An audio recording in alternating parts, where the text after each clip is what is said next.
Voting starts next week, and group who represents county election supervisors recently asking for more help in the wake of the storms. The governor has now signed that new executive order loosening the restrictions in counties where they experienced damage from Milton.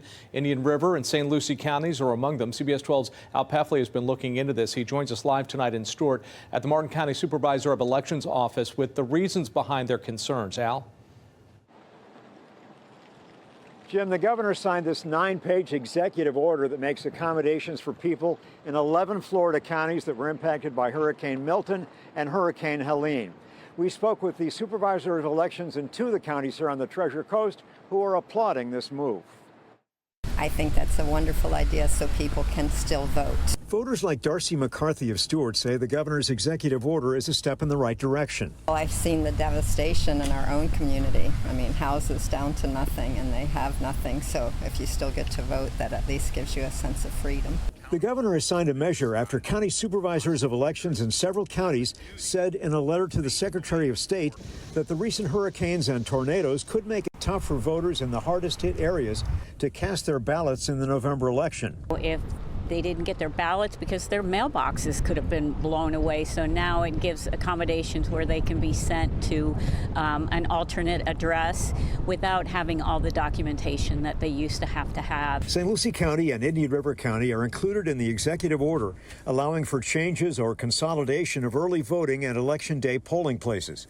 The changes also give voters flexibility in requesting mail-in ballots and allow the affected counties to request poll workers from less impacted areas in other counties. And efforts are being made to provide more information to voters who are in shelters or temporary housing in the wake of the hurricanes and tornadoes. I think they were certainly warranted. This hurricane affected a lot of the state. I think they're good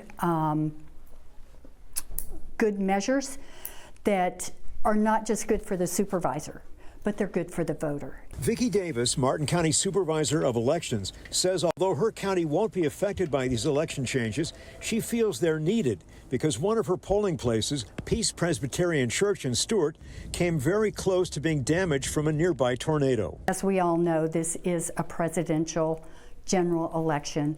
All eyes of the world are watching this election. And 19 days to go until Election Day. Mail-in voting has already started and early voting begins Monday. Live in Stuart, Al Peffley, CBS 12 News. I'm Jim Grimes. Click like and subscribe buttons if you want to see more stories like this that impact you.